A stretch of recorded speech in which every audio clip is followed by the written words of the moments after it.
Hello students, north Bengal ইউনিভার্সিটির আন্ডারে যে সকল ছাত্রছাত্রীরা বাংলায় পড়ছো এবং যাদের ডিএসই বাংলা রয়েছে এবং পাস করছে, আজকে ভিডিও তাদের জন্য। চ্যানেলটিকে প্রত্যেকে সাবস্ক্রাইব করবে এবং আমাদের এখানে অনলাইন এবং অফলাইন দুটি মুডেই কিন্তু পড়ানো হচ্ছে, এটা তোমরা মাথায় রাখবে।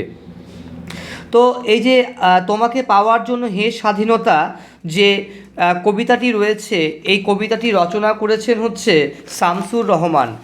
এবং এই যে বাংলাদেশে যে যে বাংলাদেশ যখন পাকিস্তান থেকে আলাদা হয়ে যাচ্ছিল, তখন যে কত ধরনের বিষয় ঘটেছিল এবং এখানে দেশপ্রেমের যে বার্তা এবং তার পাশাপাশি অত্যাচারের যে বিষয়টি তা কিন্তু ফুটে উঠেছে। কবি প্রথমে বলেছেন, কিন্তু মেয়ে তোমাকে ভালোবাসে হৃদয়ে চাই জন্মভূমিতেই।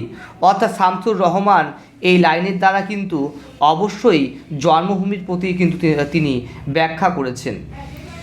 এখানে এই কবিতাগুলোর মধ্যে আমরা বেশ কিছু বিষয় আমরা জানতে পারবো। সেই জানতে পারার মধ্যে যেমন ধরো তোমাদের এরকমভাবে লাইন আছে, অবুঝ শিশু হামাগুড়ি দিল পিতামাতার লাশের উপর। অর্থাৎ এই লাইনের মাধ্যমে কিন্তু আমরা প্রত্যেকে বুঝতে পারছি, কি বুঝতে পারছি, এই লাইনের মাধ্যমে প্রত্যেকে বুঝতে পারছি যে এক অবুঝ শিশু, সে কিছুই জানে না, তার মা এবং পিতা মাতা মারা গেছে, লাশের উপরে হামাগুড়ি খাচ্ছে। অর্থাৎ তার পিতা মাতাকে কিন্তু হত্যা করেছে। কারা হত্যা করেছে? ঠিক আছে, ওই যে পাকিস্তানি বিভিন্ন সৈন্যরা রয়েছে এবং এরা হয়তো আন্দোলন করছিল, এর জন্য তাদের হয়তো হত্যা হয়েছে।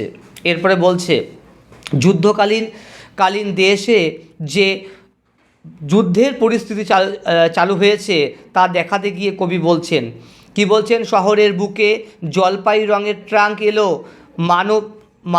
দানবের মতো চিৎকার করতে করতে। অর্থাৎ জলপাই রঙের ট্রাঙ্ক এসে দানবের মতন চিৎকার করতে করতে তারা কিন্তু প্রবেশ করলো এবং সেখানে ছাত্র আন্দোলনেও কিন্তু ছবি ফুটে উঠেছে। সেখানে কবি বলছেন, ছাত্রবাস বস্তি উজাড় হলো।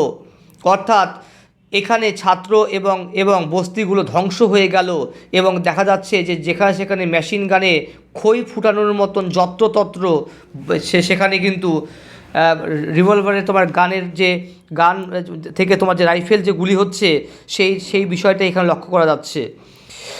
এই স্বাধীনতার জন্য কি ক্ষতি হয়েছে সাধারণ মানুষের, সেই বিষয়গুলো কবি কিন্তু তিনি ব্যাখ্যা করেছেন এবং হাহাকারের চিত্রটিও কিন্তু ব্যাখ্যা করেছেন। কবি বলছেন যে কবিতায় গেরিলা যুদ্ধের চিত্র ফুটে উঠেছে। বলছে, আর রাইফেল কাঁধে বনে ঘুরে ঘুরে বেড়ানো সেই তেজি তরুণ যার পদভারে এক নতুন পৃথিবী জন্ম হতে চলেছে। অর্থাৎ কিছু যুবক তারা রিভলভার কাঁধে নিয়ে বনে জঙ্গলে ঘুরে বেড়াচ্ছে যাতে বাংলাদেশকে তারা স্বাধীন দিতে পারে। যুদ্ধে ক্ষয়ক্ষতির হিসাব অনেক, বাংলাদেশে নারী জীবন কিন্তু এক শোকের ছায়ায় আবদ্ধ হয়েছে। কবি বলেছেন, সাকিনা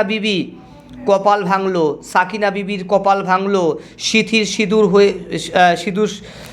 সিঁদুর গেল হরিদাসীর মতো বিধবা হলো মোল্লাবাড়ির বধূ। অর্থাৎ এর মাধ্যমে কিন্তু আমরা দেখতে পারি যে এই স্বাধীনতার জন্য সাকিনা বিবির কপালটা ভাঙলো, তার সংসার ধ্বংস হয়ে গেল।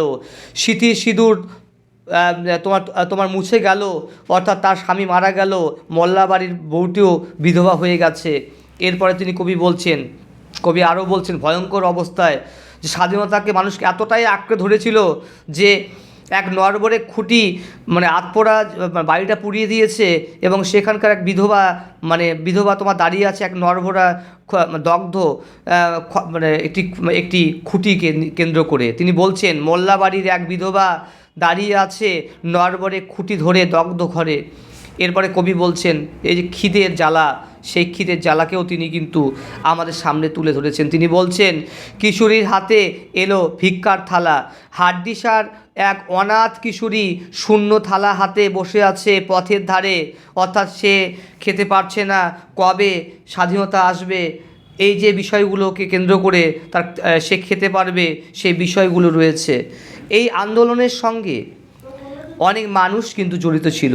সেই মানুষগুলো সম্পর্কে আলোচনা করতে গিয়ে কবি বলছেন, সগির আলী, শাহবাজপুরের সেই জোয়ান কৃষক কেষ্ট দাস, জেলেপাড়ার সবচেয়ে সাহসী লোকটা মতলব মিয়া, মেঘনা নদীর এক দক্ষ মাঝি, গাজী গাজী বলে যে নৌকা চলায় উদ্দাম ঝড়ে রুস্তম শেখ, ঢাকার চাকার রিস্কাওয়ালা। তোমাকে পাওয়ার জন্য হে স্বাধীনতা আর কত রক্ত ঝরতে হবে। এই যে স্বাধীনতাকে পাওয়ার জন্য যে মানুষের যে কষ্ট, মানুষের যে হাহাকার, সেই বিষয়টি কিন্তু আমরা এখানে লক্ষ্য করতে পারি। তো যাই হোক, এই যে বিষয়টি এরপরে বলা হয়েছে লাস্টে কবিতা লাস্টে আমরা দেখতে পারি আর কত দেখতে হবে খণ্ডব দাহন, অর্থাৎ খণ্ডব দাহনের কথা এখানে ব্যাখ্যা করা হয়েছে। অর্থাৎ মহাভারতের অগ্নিদেবের অনুরোধে খাণ্ডব দহন পুড়িয়ে ইন্দ্রপ্রস্থ গঠন করতে চেয়েছিল অর্জুন। পরাধীন বাংলাদেশে রক্তগঙ্গায় ভাসলেও একদিন ইন্দ্রপ্রস্থের মতো স্বাধীন নগরী হবে, এই বিষয়টি উক্ত লাইনের মাধ্যমে প্রকাশিত হয়েছে। তো তোমাকে পাওয়ার জন্য হে স্বাধীনতা, এটি কিন্তু খুবই ইম্পর্টেন্ট তোমাদের পড়া। অবশ্যই চ্যানেলটি ভালো লাগলে সাবস্ক্রাইব করবে, বন্ধুবান্ধব শেয়ার করবে, এবং অবশ্যই তোমরা অনলাইন এবং অফলাইন দুটি মোডেই কিন্তু পড়াশোনা করতে পারো। প্রত্যেকে ভালো থাকো, সুস্থ থাকো, ধন্যবাদ।